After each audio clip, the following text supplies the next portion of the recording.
नमस्कार दोस्तों, आपका एक नए वीडियो में स्वागत है। सत्य की तलाश। आज हम बात करेंगे एक और गहरे प्रश्न पर। क्या जीवन बिना भगवान के पैदा हो सकता है?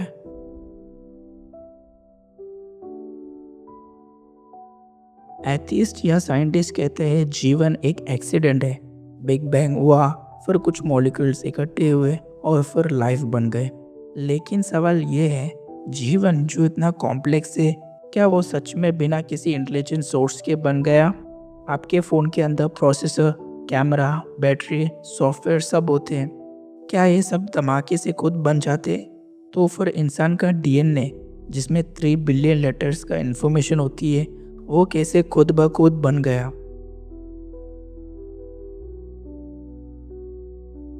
साइंस बताता है कैसे चीज़ें काम करती है, लेकिन क्यों वो चीज़ें हैं ये नहीं बताता। पास्टियर एक्सपेरिमेंट प्रूव किया था लाइफ सिर्फ लाइफ से आती है। आज तक कोई भी साइंटिस्ट एक सिंगल जीवित सेल लैब में ज़ीरो से नहीं बना पाया। तो फिर सवाल ये है, जब तक एक जीवन देने वाला ना हो, जीवन कैसे शुरू हो सकता है? हमारे शरीर में 100 ट्रिलियन सेल्स हैं। हर सेल्स में काम करने वाली नैनो मशीन्स होती है। हार्ट, ब्रेन, आइज सब परफेक्ट तरीके से डिज़ाइन किया गया है। आप सोचिए, जब आप एक पेंटिंग देखते हैं तो तुरंत कहते हैं किसने बनाया है। जब एक डिज़ाइन दिखाई देती है तो डिज़ाइनर भी होना चाहिए। तो फिर जीवन जिसमें इतना भरपूर डिज़ाइन है, क्या वो बिना डिज़ाइनर के हो सकता है?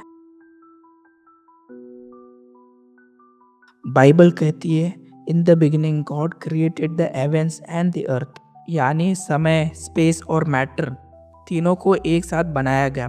फिर बाइबल कहती है, प्रभु ने मिट्टी से मनुष्य को शरीर बनाया और उस पर अपनी सांस डाली। यानी जीवन परमेश्वर के सांस से आया, not chemicals but the breath of God. यही वजह है कि इंसान के अंदर आत्मा होती है, सिर्फ शरीर नहीं। अगर आप कहते हैं नहीं, कोई भगवान नहीं, सब कुछ केमिकल रिएक्शन है, तो फिर आपका प्यार, दर्द, संवेदना सब मीनिंगलेस हो जाती है।